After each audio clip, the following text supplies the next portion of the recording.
Hello friends, welcome to the channel echo for all. मेरा नाम है Tusharika Pandey. Friends, last video में हम लोगों ने कॉन्सेप्ट ऑफ कॉस्ट को पढ़ा था, जिसमें हम लोगों ने कॉस्ट फंक्शन को कैसे डिराइव करते हैं और कॉस्ट में टाइम एलिमेंट्स क्या क्या हैं उसको शॉर्ट में पढ़ा था। आज हम लोग शॉर्ट रन कॉस्ट और लॉन्ग रन कॉस्ट को डिटेल में पढ़ेंगे।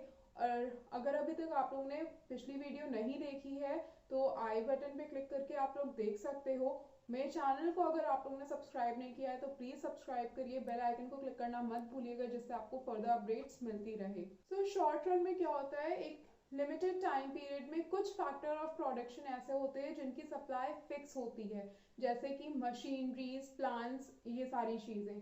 सो ऐसे में जो भी कॉस्ट ऑफ प्रोडक्शन आ रही है that is known as short run cost. Short run में जब कुछ factor of production fix supply में है, उनको हम चेंज नहीं कर सकते, उनको इंक्रीज या डिक्रीज नहीं कर सकते हैं, तो ऐसे में अपने आउटपुट को इंक्रीज करने के लिए जो भी हम कमोडिटी प्रोड्यूस कर रहे हैं उसको और ज़्यादा प्रोड्यूस करने के लिए हमें क्या करना होगा, जो भी फैक्टर ऑफ प्रोडक्शन ऐसे हैं जिनकी सप्लाई फिक्स है उनको एफिशिएंटली हमें यूटिलाइज करना होगा, कि पूरी कैपेसिटी तक हमें यूज़ करना होगा। और जो बाकी के फैक्टर ऑफ प्रोडक्शन है जिनकी सप्लाई वेरिएबल है या जिनकी सप्लाई में चेंजेस हो सकता है, जिनको हम बढ़ा सकते हैं, उनको हमें इंक्रीज करना होगा कमोडिटी को प्रोड्यूस करने के लिए। शॉर्ट रन में कॉस्ट तीन तरह की होती है, that is total cost, average cost and marginal cost.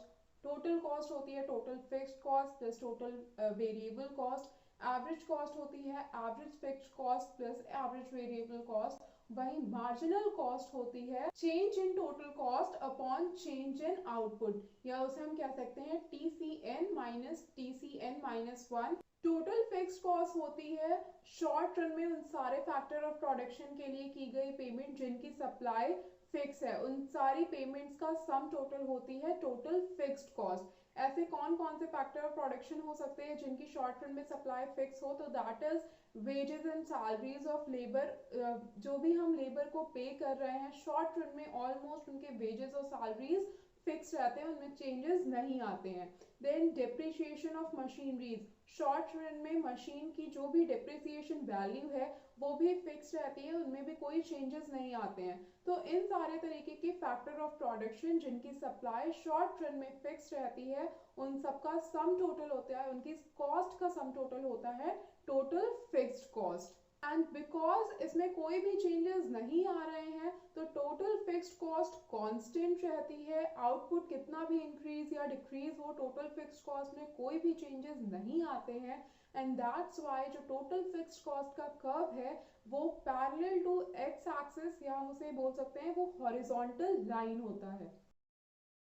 Here you can see the total fixed cost schedule। यहाँ पे आउटपुट एक तरफ दिया हुआ है, एक तरफ टोटल फिक्स्ड कॉस्ट दी हुई है। आउटपुट 0 1 2 3 4 इस तरीके से करके इंक्रीज हो रहा है, चेंज हो रहा है, लेकिन जो हमारी टोटल फिक्स्ड कॉस्ट है वो कांस्टेंट है 10 पे। यानी जब जीरो आउटपुट प्रोड्यूस हो रहा था तब भी हमारी टोटल फिक्स्ड कॉस्ट 10 थी, जब आउटपुट इंक्रीज होकर के 2 हुआ तब भी 10 है, जब आउटपुट इंक्रीज होकर के 4 हुआ तब भी टोटल फिक्स्ड कॉस्ट कांस्टेंट या 10 है।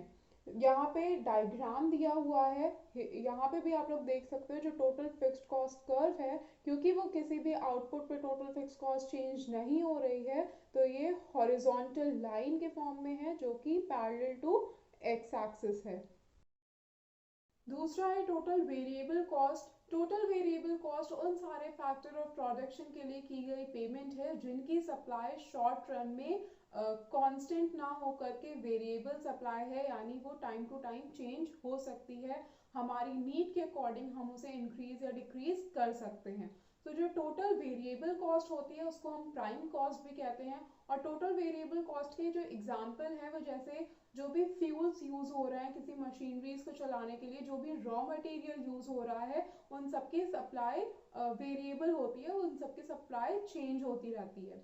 जो टोटल फिक्स्ड कॉस्ट कर्व होता है वो इन्वर्टेड एस शेप कर्व होता है, जिसमें स्टार्टिंग में आउटपुट के इंक्रीज होने पे टोटल वेरिएबल कॉस्ट इंक्रीज करती है लेकिन फॉलिंग रेट पे, बट कुछ टाइम पीरियड बाद टोटल वेरिएबल कॉस्ट इंक्रीज करती है एट इंक्रीजिंग रेट। तो इस वजह से जो टोटल वेरिएबल कॉस्ट का कर्व होता है वो इन्वर्टेड एस शेप कर्व होता है। Here you can see the TVC schedule. यहाँ पे एक तरफ आउटपुट दिया हुआ है, दूसरी तरफ TVC की वैल्यू दी हुई है। तो जब जीरो आउटपुट प्रोड्यूस हो रहा था तो TVC यानी टोटल वेरिएबल कॉस्ट भी जीरो थी। जब आउटपुट इंक्रीज हुआ 1 तो TVC की वैल्यू है 10 यानी 10 रुपीज़ का डिफरेंस आया। जब आउटपुट 1 से इंक्रीज होकर के 2 हुआ तो TVC 10 से इंक्रीज होकर के 18 हुई, यानी यहाँ पे जो डिफरेंस है वो 8 का है। तो यहाँ पे जो TVC है वो बढ़ रहा है, 0 से 10 हुआ, 10 से 8 हुआ, लेकिन ये फॉलिंग रेट पे बढ़ रहा है, यानी जो भी डिफरेंसेस आ रहे हैं वो कम हो रहे हैं। पहले 10 का डिफरेंस था, अब 8 का डिफरेंस हो गया। नाउ जब 2 के बाद आउटपुट इंक्रीज होकर के 3 हुआ तो जो TVC है हमारा वो 18 से इंक्रीज होकर के 30 हो गया, यानी यहाँ पे कितने का डिफरेंस है, 12 का। तो यहाँ पे TVC इंक्रीज हो रहा है एट इंक्रीजिंग रेट। इससे पहले 8 का गैप था, अब यहाँ पे 12 का गैप है। उसके बाद 3 आउटपुट के बाद जब वो एक आउटपुट और इंक्रीज हो रहा है 4, तो जो TVC है दैट इज 45, यानी यहाँ पे 15 रुपीज़ का डिफरेंस आया। जीरो आउटपुट लेवल से 2 आउटपुट लेवल तक जो टोटल वेरिएबल कॉस्ट थी वो इंक्रीज हो रही थी, लेकिन एट फॉलिंग रेट या एट डिक्रीजिंग रेट। और आफ्टर दैट फ्रॉम 2 to 4 जो हमारी टोटल वेरिएबल कॉस्ट है वो इंक्रीज हो रही है एट इंक्रीजिंग रेट। यहाँ पे टोटल वेरिएबल कॉस्ट का कर्व दिया हुआ है, ये आप देख सकते हो, ये इन्वर्टेड एस शेप कर्व है। पहले जीरो आउटपुट लेवल पे टोटल वेरिएबल कॉस्ट भी जीरो है, जब आउटपुट लेवल 1 हुआ तो टोटल वेरिएबल कॉस्ट 10 है। इस तरीके से ये इंक्रीज कर रही है, लेकिन 2 यूनिट तक एट डिक्रीजिंग रेट और after that at increasing rate. Average variable cost curve का इन्वर्टेड एस शेप होना, इसका रीजन है law of variable proportion. Law of variable proportion का मतलब होता है उन सारे फैक्टर ऑफ प्रोडक्शन जिनकी सप्लाई वेरिएबल है उनको इंक्रीज करने से आउटपुट पे कितना चेंज हो रहा है, यानी कितने हम वेरिएबल सप्लाई में जो भी फैक्टर ऑफ प्रोडक्शन अवेलेबल हैं उनको हम किस तरीके से इंक्रीज कर रहे हैं, कितना उनके इंक्रीज होने पे आउटपुट पे क्या डिफरेंस पड़ रहा है, that is law of variable proportion. Total fixed cost हुई उन सारे फैक्टर ऑफ प्रोडक्शन के लिए की गई टोटल पेमेंट जिनकी सप्लाई फिक्स है। टोटल वेरिएबल कॉस्ट उन सारे फैक्टर ऑफ प्रोडक्शन के लिए की गई पेमेंट है जिनकी सप्लाई वेरिएबल है शॉर्ट रन में। तो जो हमारा टोटल कॉस्ट है दैट इज एग्रीगेट, यानी किसी कमोडिटी को शॉर्ट रन में प्रोड्यूस करने के लिए जो टोटल प्रोडक्शन कॉस्ट आ रही है, जितने factor of production whether it is fixed factor और वेरिएबल फैक्टर उन सब के लिए की गई टोटल एग्रीगेट कॉस्ट को बोलते हैं total cost. Here you can see total cost schedule। यहाँ पे unit, total factor cost, total variable cost और टोटल कॉस्ट का एक टेबल दिया हुआ है। यहाँ पे यूनिट 0 1 2 3 4 यानी ये आउटपुट यूनिट शो कर रहा है। टोटल फिक्स्ड कॉस्ट है 10, ये फिक्स है सारे लेवल ऑफ आउटपुट पे। टोटल वेरिएबल कॉस्ट पहले 0 है, देन 10 18 30 एंड 45। ये जो अभी हमने लास्ट टोटल वेरिएबल कॉस्ट का शेड्यूल पढ़ा था सेम डेटा यहाँ पे भी है। जो टोटल कॉस्ट है that is the sum of total fixed cost and total variable cost. तो 0 यूनिट ऑफ आउटपुट पे 10 plus 0 that is total cost भी हमारी 10 है। 1 यूनिट ऑफ आउटपुट पे 10 plus 10 that is total cost जो है वो 20 है। यूनिट 2 पे 10 प्लस 18 तो टोटल कॉस्ट हमारी 28 हुई। After that on unit 3 total cost 40 है और 4 यूनिट ऑफ आउटपुट पे टोटल कॉस्ट 55 है, that is sum of 10 and 45। Total cost curve भी इनवर्स एस शेप कर्व होता है क्योंकि ये टोटल वेरिएबल कॉस्ट को फॉलो करता है, यानी जो भी चेंजेस टोटल वेरिएबल कॉस्ट में आएंगे सिर्फ उन्हीं चेंजेस की वजह से टोटल कॉस्ट भी चेंज होती है, बिकॉज जो टोटल फिक्स्ड कॉस्ट है वो तो ऑलरेडी सारे यूनिट ऑफ आउटपुट पे कांस्टेंट है, सेम है, उसमें कोई भी चेंजेस नहीं आ रहे हैं। ये डायग्राम दिया हुआ है टोटल कॉस्ट का जो कि इनवर्स एस शेप शो कर रहा है, और यहाँ पे जो हॉरिजॉन्टल लाइन है that is total fixed cost, नीचे जो जीरो से कर्व ओरिजिनेट हो रहा है that is total variable cost, और जो कॉस्ट 10 रुपीज़ से स्टार्ट हो रहा है और just above the total variable cost वो है टोटल कॉस्ट कर्व। जो टोटल कॉस्ट और टोटल वेरिएबल कॉस्ट के बीच का जो डिफरेंस शो हो रहा है ये शो करता है टोटल फिक्स्ड कॉस्ट को। तो जो टोटल कॉस्ट और टोटल वेरिएबल कॉस्ट में डिफरेंस है वो भी फिक्स्ड रहता है, उसमें भी कोई चेंजेस नहीं आते हैं। सेकेंड कॉस्ट है शॉर्ट टर्म में एवरेज कॉस्ट, जो कि average fixed cost plus average variable cost होती है। एवरेज कॉस्ट सेम है टोटल कॉस्ट की तरह, बस टोटल कॉस्ट में क्या करते हैं हम एग्रीगेट कॉस्ट निकालते हैं, जितने भी फैक्टर ऑफ प्रोडक्शन यूज हो रहे हैं उनका सम टोटल होता है। वही जो एवरेज कॉस्ट है वो जो भी फैक्टर ऑफ प्रोडक्शन यूज हो रहे हैं शॉर्ट रन में उन सबकी जो कॉस्ट आ रही है उन कॉस्ट का एवरेज होता है। तो हम एवरेज कॉस्ट को क्या कह सकते हैं, total cost upon x, that is output unit. क्योंकि एवरेज निकालने का तरीका क्या है, हम टोटल अपॉन आउटपुट करते हैं या जितनी भी यूनिट्स पे टोटल अमाउंट निकल रहा है उसको करते हैं। तो यहाँ पे भी टोटल कॉस्ट अपॉन एक्स या आउटपुट होता है average cost, total fixed cost upon x या आउटपुट होता है एवरेज फिक्स्ड कॉस्ट, और total variable cost upon x होता है average variable cost. Average fixed cost क्या होती है, उन सारे फैक्टर ऑफ प्रोडक्शन के लिए की गई पेमेंट जिनकी सप्लाई शॉर्ट रन में फिक्स है, उन कॉस्ट का, उन सारी पेमेंट का जो एवरेज निकलता है that is average fixed cost. वही एवरेज वेरिएबल कॉस्ट क्या हुआ, उन सारे फैक्टर ऑफ प्रोडक्शन के लिए की गई पेमेंट जिनकी शॉर्ट रन में सप्लाई वेरिएबल है, जिनको हम इंक्रीज या डिक्रीज कर सकते हैं, उन कॉस्ट का एवरेज कहलाता है average variable cost. Now let's see the schedule of AFC, AVC and AC one by one. पहला है AFC शेड्यूल, और ये तीनों ही AFC, AVC एंड AC, ये तीनों ही शेड्यूल TFC, TVC और TC से डिराइव होते हैं। यानी जो total cost, total fixed cost और टोटल वेरिएबल कॉस्ट अभी तक हम लोग ने कैलकुलेट की, उसी से total average fixed cost, average variable cost और एवरेज कॉस्ट डिराइव होती है। पहला एवरेज फिक्स कॉस्ट शेड्यूल यहाँ पे दिया हुआ है 0, 1, 2, 3, 4, और जो टोटल फिक्स कॉस्ट है वो है कांस्टेंट, दैट इज 10 रुपी। तो एवरेज फिक्स कॉस्ट क्या हुई, 0 यूनिट ऑफ आउटपुट पे जब हम 10 को 0 से डिवाइड करेंगे तो रिजल्ट आता है इनफाइनाइट। तो जो 0 लेवल ऑफ आउटपुट पे एवरेज फिक्स कॉस्ट है that will be infinite. Then 1 unit पे TFC 10 है तो 10 divided by 1 that will be 10। 2 unit of output पे 10 डिवाइडेड बाय 2 हमारा एवरेज फिक्स कॉस्ट हुआ 5। इसी तरीके से थर्ड यूनिट के लिए हम 10 को 3 से डिवाइड करेंगे तो एवरेज फिक्स कॉस्ट हमें मिल जाएगा 3.33। देन 4 यूनिट ऑफ आउटपुट पे 10 डिवाइडेड बाय 4 तो हमारा एवरेज फिक्स कॉस्ट होगी 2.5। तो इस तरीके से टोटल फिक्स्ड कॉस्ट को जब हम आउटपुट लेवल से डिवाइड करते हैं तो हमें मिलता है अलग अलग आउटपुट लेवल पे एवरेज फिक्स्ड कॉस्ट। पे एवरेज फिक्स्ड कॉस्ट का कर्व दिया हुआ है जो कि टोटल फिक्स्ड कॉस्ट से डिराइव हुआ है। टोटल फिक्स्ड कॉस्ट का जो कर्व होता है वो एक हॉरिजॉन्टल लाइन होती है जो कि एक्स एक्सिस के पैरेलल होती है। एवरेज फिक्स्ड कॉस्ट का कर्व ये डाउनवर्ड स्लोपिंग कर्व है जो कि ना तो एक्स एक्सिस को कभी टच कर सकता है ना तो कभी वाई एक्सिस को टच कर सकता है।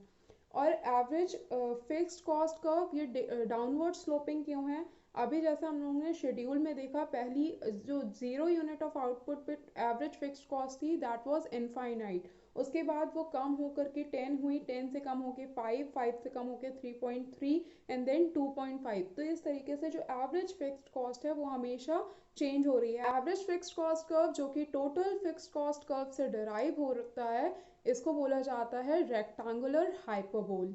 डायग्राम के पैनल बी से अगर हम एवरेज फिक्स्ड कॉस्ट को कैलकुलेट करें तो वो क्या आएगी, एवरेज फिक्स्ड कॉस्ट होती है TFC यानी total fixed cost upon output. तो यहाँ पे जो टोटल फिक्स्ड कॉस्ट है वो है BX और आउटपुट है OX।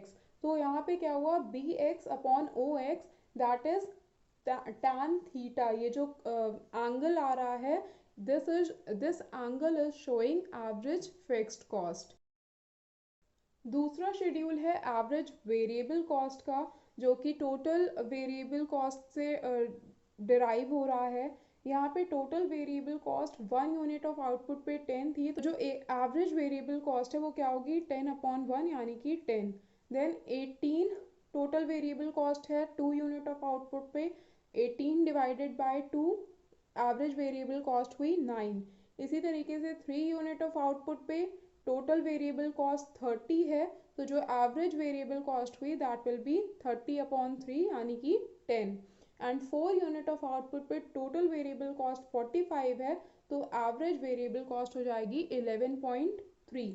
जो एवरेज वेरिएबल कॉस्ट का कर्व होता है वो टोटल वेरिएबल कॉस्ट से डिराइव होता है, और ये एवरेज वेरिएबल कॉस्ट का कर्व यू शेप्ड कर्व होता है, जो कि इनिशियली आउटपुट के इंक्रीज होने से डिक्रीज होता है, लेकिन जब ये एक मिनिमम पॉइंट पे पहुंचता है उसके बाद आउटपुट के इंक्रीज होने से एवरेज वेरिएबल कॉस्ट कर्व भी इंक्रीज करने लगता है। तो ये जो कर्व है ये यू शेप कर्व होता है, और यहाँ पे भी same law of variable proportion apply होता है। यहाँ पे अगर एवरेज वेरिएबल कॉस्ट के डायग्राम में पैनल बी को हम देखें, तो जो हमारा एवरेज वेरिएबल कॉस्ट आएगा वो क्या, टोटल वेरिएबल कॉस्ट यानी बी एक्स अपॉन आउटपुट यानी ओ एक्स, तो that will be angle B O X. ये हो जाएगा एवरेज वेरिएबल कॉस्ट जिसकी यहाँ पे वैल्यू थीटा दी हुई है, तो जो हमारा एवरेज वेरिएबल कॉस्ट आएगा उसकी वैल्यू होगी tan थीटा। थर्ड शेड्यूल है एवरेज कॉस्ट का, जो कि टोटल कॉस्ट से डिराइव हो रहा है। आउटपुट लेवल 1 पे टोटल कॉस्ट थी 20, जहाँ पे एवरेज कॉस्ट क्या हो जाएगा 20/1 that will be 20। Then 2 level of output पे टोटल कॉस्ट 28 है, तो एवरेज कॉस्ट क्या होगा 28 डिवाइडेड बाय 2 यानी कि 14। इसी तरीके से 3 यूनिट ऑफ आउटपुट पे जहाँ टोटल कॉस्ट 40 है वहाँ एवरेज कॉस्ट होगी 13.3, और 4 यूनिट ऑफ आउटपुट जहाँ पे टोटल कॉस्ट 55 है वहाँ एवरेज कॉस्ट होगी 13.8। Average cost average fixed cost की तरह पहले ये आउटपुट के इंक्रीज होने से डिक्रीज होती है, लेकिन फिर एक मिनिमम पॉइंट पे पहुंचने के बाद आउटपुट के इंक्रीज होने से एवरेज कॉस्ट भी इंक्रीज होने लगती है। इसलिए जो एवरेज कॉस्ट का कर्व होता है वो एवरेज वेरिएबल कॉस्ट के कर्व की तरह यू शेप्ड कर्व होता है। शॉर्ट रन में थर्ड कॉस्ट आती है मार्जिनल कॉस्ट। मार्जिनल कॉस्ट, जैसा कि मार्जिनल वर्ड आ रहा है इसमें, मार्जिनल का मतलब क्या होता है, एक यूनिट के चेंज होने से जो भी डिफरेंसेस आ रहे हैं। तो मार्जिनल कॉस्ट क्या हुई, आउटपुट में 1 यूनिट और ऐड अगर हो रही है, यानी पहले अगर 10 यूनिट ऑफ आउटपुट प्रोड्यूस हो रहा था, अब अगर 11 यूनिट ऑफ आउटपुट प्रोड्यूस हो रहा है, तो आउटपुट में 1 यूनिट के चेंज होने से जो भी टोटल वेरिएबल कॉस्ट या टोटल कॉस्ट में जो भी एडिशन हो रहे हैं, जो भी चेंजेस आ रहे हैं, उसे बोलते हैं मार्जिनल कॉस्ट। मार्जिनल कॉस्ट को कैलकुलेट कैसे करते हैं, change in total cost upon change in output, या change in variable cost upon change in output. और एक और तरीका होता है that is an unit of output पे मार्जिनल कॉस्ट को कैलकुलेट करने के लिए क्या करेंगे, TCN यानी n यूनिट ऑफ आउटपुट पे जो टोटल कॉस्ट है उसमें से माइनस करेंगे TCN-1। TCN-1 यानी उस आउटपुट लेवल से एक पहले वाला जो आउटपुट लेवल था उस पे टोटल कॉस्ट क्या है, तो TCN माइनस TCN-1 ये एक पर्टिकुलर या n आउटपुट लेवल पे हमें मार्जिनल कॉस्ट को शो करेगा। टोटल वेरिएबल कॉस्ट से निकालने का भी सेम मेथड है, TVCN minus TVCN-1। n unit of output पे जो टोटल वेरिएबल कॉस्ट थी उससे हम माइनस करेंगे उसकी एक पहले वाली आउटपुट लेवल पे जो टोटल वेरिएबल कॉस्ट थी, तो हमें मिल जाएगा उस n यूनिट ऑफ आउटपुट पे मार्जिनल कॉस्ट क्या होगी। यहाँ पे मार्जिनल कॉस्ट का शेड्यूल दिया हुआ है जो कि टोटल वेरिएबल कॉस्ट से डिराइव हो रहा है। यूनिट 0 यूनिट पे जो टोटल वेरिएबल कॉस्ट थी वो 0 थी, तो मार्जिनल कॉस्ट क्या होगी, कुछ नहीं, वहाँ पे डैश रहेगा। देन 1 यूनिट ऑफ आउटपुट जहाँ पे टोटल वेरिएबल कॉस्ट 10 थी, तो मार्जिनल कॉस्ट क्या होगी 10 माइनस 0 दैट विल बी 10। उससे एक पहले की यूनिट को हम माइनस करेंगे तो ये हो जाएगी 10, या फिर हम उसको चेंज इन यूनिट से भी डिवाइड, चेंज इन आउटपुट से भी डिवाइड कर सकते हैं, तो आउटपुट में जो चेंज आ रहा है वो भी 1 के बराबर है, तो 10/1 करेंगे तब भी हमें 10 मिलेगा, 10 में से 0 को माइनस करेंगे तब भी हमें 10 मिलेगा। देन 2 यूनिट ऑफ आउटपुट पे टोटल वेरिएबल कॉस्ट 18 थी, यहाँ पे जो आउटपुट में चेंज आया है वो 1 यूनिट से है। टोटल वेरिएबल कॉस्ट में जो चेंज आया है वो 8 यूनिट का है, तो हम 8/1 भी कर सकते हैं या 18 - 10 भी कर सकते हैं। तो 2 यूनिट ऑफ आउटपुट पे मार्जिनल कॉस्ट निकालने के लिए क्या करेंगे, 2 यूनिट ऑफ आउटपुट की average variable cost minus 1 unit of output की total variable cost. Then 3 unit of output पे टोटल वेरिएबल कॉस्ट 30 है, तो मार्जिनल कॉस्ट हो जाएगी 30 - 18, दैट विल बी 12, या फिर 12/1, that will also be 12। Then 4 unit of output पे टोटल वेरिएबल कॉस्ट थी 45, तो मार्जिनल कॉस्ट क्या हो जाएगी 45 - 30, that will B 15। Marginal cost curve भी यू शेप्ड कर्व होता है just because of law of variable proportion. और जो मार्जिनल कॉस्ट कर्व है ये भी टोटल वेरिएबल कॉस्ट से ही डिराइव होता है। यहाँ पे डायग्राम दिया हुआ है and here you can see जो टोटल वेरिएबल कॉस्ट था ये इनवर्स एस शेप कर्व था, जो स्टार्टिंग में आउटपुट के इंक्रीज होने से इंक्रीज तो हो रहा था लेकिन एट डिक्रीजिंग रेट, और after some time it started increasing at increasing rate. Output के इंक्रीज होने से इनिशियली वो डिक्रीजिंग रेट पे इंक्रीज हो रहा था लेकिन कुछ टाइम बाद वो इंक्रीज होने लगा इंक्रीजिंग रेट पे। तो यहाँ पे जो मार्जिनल कॉस्ट है ये क्या है, आउटपुट के इंक्रीज होने से इनिशियली वो डिक्रीज करती है और एक मिनिमम पॉइंट पे पहुंचने के बाद वो वापस से इंक्रीज होना शुरू हो जाती है। एंड दैट इज़ वाई जो मार्जिनल कॉस्ट कर्व है वो यू शेप्ड कर्व होता है। सो ये पूरा कॉन्सेप्ट था शॉर्ट रन कॉस्ट का। दूसरा है टाइम एलिमेंट के बेसिस पे long run cost. Long run में कोई भी फैक्टर फिक्स्ड कॉस्ट में नहीं होता। सारे जो भी फैक्टर ऑफ प्रोडक्शन किसी कमोडिटी को प्रोड्यूस करने में यूज हो रहे हैं उन सबकी सप्लाई वेरिएबल सप्लाई होती है। कोई भी ऐसा फैक्टर नहीं होता जिसकी सप्लाई फिक्स हो, इसीलिए लॉन्ग रन में फिक्स्ड कॉस्ट नहीं आती है। लॉन्ग रन में सिर्फ एवरेज कॉस्ट और मार्जिनल कॉस्ट होती है। तो लॉन्ग रन में दो तरीके की कॉस्ट होती है, long run marginal cost and long run average cost. क्योंकि लॉन्ग रन में सारे फैक्टर वेरिएबल सप्लाई में है इसीलिए कंपनीज या फर्म्स भी यही कोशिश करती हैं कि वो कुछ शॉर्ट रन के कुछ स्केल्स को यूज करके कॉस्ट को मिनिमाइज करे जिससे उनको लॉन्ग रन में ज़्यादा प्रॉफिट हो। और जो लॉन्ग रन में जो भी फर्म के डिसीजंस होते हैं उनको कहा जाता है प्लानिंग डिसीजन, क्योंकि लॉन्ग रन में उनके पास टाइम बहुत होता है। वो एफिशिएंटली रिसोर्सेज को यूटिलाइज करके जो भी फैक्टर ऑफ प्रोडक्शन अवेलेबल है उनको यूज करके कॉस्ट को मिनिमम करके प्रॉफिट भी जनरेट कर सकते हैं और सप्लाई भी इंक्रीज कर सकते हैं, प्रोडक्शन इंक्रीज कर सकते हैं। तो जो लॉन्ग रन के जो भी डिसीजन फर्म्स लेती है उसको कहा जाता है प्लानिंग डिसीजन। लॉन्ग रन में जब सारे factor of production variable supply में होते हैं उनमें चेंजेस आ सकता है, उनको इंक्रीज या डिक्रीज कर सकते हैं एज पर आवर चॉइस। जो लॉन्ग रन एवरेज कॉस्ट है ये एक मिनिमम कॉस्ट शो करती है एक यूनिट ऑफ आउटपुट के प्रोड्यूस होने की। यानी जो भी टोटल कॉस्ट लॉन्ग रन में लग रही है उसमें जितने भी टोटल आउटपुट प्रोड्यूस हो रहे हैं उसमें एक unit per unit of output पे मिनिमम कॉस्ट कितनी आ रही है वो शो करता है लॉन्ग रन एवरेज कॉस्ट।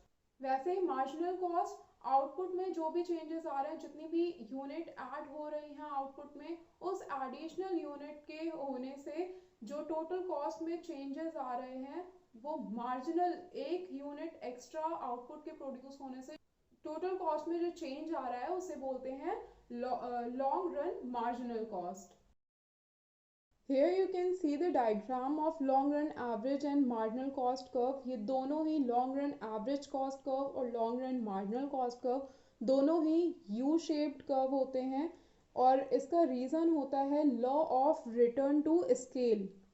तो जहाँ पे लॉन्ग रन मार्जिनल कॉस्ट और लॉन्ग रन एवरेज कॉस्ट एक दूसरे को इंटरसेक्ट कर रहे हैं वहाँ तक का जो रिटर्न टू स्केल है that is increasing return to scale, और उस पॉइंट के बाद decreasing return to scale. Increasing return to scale और डिक्रीजिंग रिटर्न टू स्केल का रीज़न क्या है, इंक्रीजिंग रिटर्न टू स्केल में जो डिवीजन ऑफ लेबर है, वॉल्यूम, डिस्काउंट है, इन सब की एडवांटेजेस होते हैं इंक्रीजिंग रिटर्न टू स्केल। वहीं जो डिक्रीजिंग रिटर्न टू स्केल है वो इसलिए होता है क्योंकि जो भी फर्म आउटपुट प्रोड्यूस कर रही है, जो भी कमोडिटी प्रोड्यूस कर रही है, वो अपनी ऑप्टिमम कैपेसिटी के बियॉन्ड जा करके आउटपुट को प्रोड्यूस कर रही है। दैट्स वाई यहाँ पे जो रिटर्न टू स्केल है that is decreasing return to scale. Thank you friends, that's it for today. Please subscribe to my channel and keep watching. Thank you.